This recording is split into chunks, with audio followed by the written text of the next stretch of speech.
Ma'asyiral muslimin rahimakumullah, setelah tahun ke-10 itu mulailah dakwah keluar kota.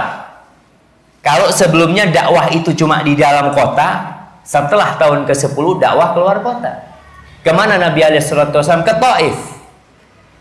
Berangkat ke Taif karena penduduk Mekah sudah tidak menerima keberadaan Nabi SAW.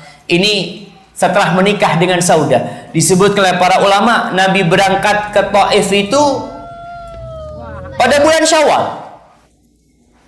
Menikah bulan Syawal sama Saudah, berangkat ke Taif bulan Syawal. Karena ini waktunya berdakwah. Beliau tinggalkan Mekah, berangkat ke Taif. Dengan harapan mungkin orang-orang Taif bisa menerima. Ternyata lebih dahsyat siksaan yang diberikan oleh orang-orang Taif. Dikumpulkan anak-anak kecil agar mereka melempari dan mengusir Nabi Muhammad SAW.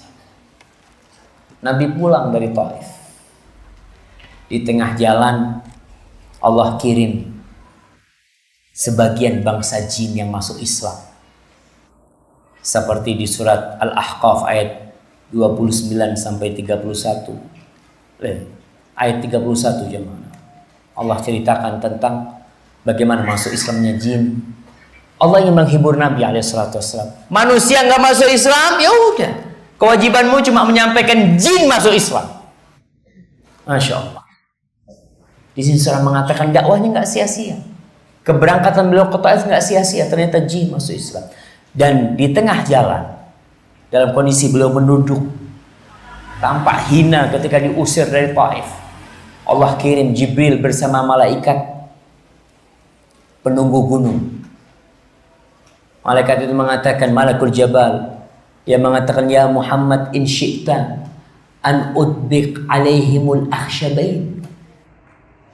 Kalau kau berkehendak, wahai Muhammad sallallahu alaihi wasallam, aku akan timpakan 2 gunung kepada penduduk Mekah, bukan kepada penduduk Taif yang rajin, kepada penduduk Mekah 2 gunung itu. Karena yang menyebabkan keluarnya Nabi SAW dari Mekah ke Taif itu penduduk Mekah. Jadi kuncinya ini orang Mekah. Kata malaikat, kalau kau berkehendak, aku akan timpakan 2 gunung. Sebagian mengatakan 2 gunung itu adalah Jabal Abi Qubais dan Jabal Qu'aiqa'an yang ada di dekat Safa dan Marwah. Apa kata Rasulullah SAW? Allahu Akbar. Kita lihat bagaimana kesabaran Nabi. Udah disiksa sama kaumnya, udah diusir, bahkan sebagian sahabatnya dibantai, beliau masih optimis. Tidak, jangan. Aku mengharap Allah keluarkan dari anak keturunan mereka yang menyembah Allah Jalla Jalla. Karena tujuannya ini bukan balas dendam lah. Jihad itu tujuannya bukan untuk menumpahkan darah lah, untuk menyampaikan agama Allah ini. Sehingga kalau agama Allah ini sampai tanpa pedang, itu yang diinginkan sebenarnya. Maka Rasulullah SAW tidak. Kita jamaah, kalau marah sama orang, kita musuhan sama orangnya. Kita akan musuhan sama bapaknya, sama anak keturunannya kita akan musuhan. Tapi Nabi SAW bermusuhan sama bapak-bapaknya, beliau berharap anak keturunan mereka jadi anak-anak yang soleh. Maka kita perlu belajar dari Nabi SAW. Jangan sampai kebencian kita sama satu orang, ini kadang-kala urusan silaturahim ya.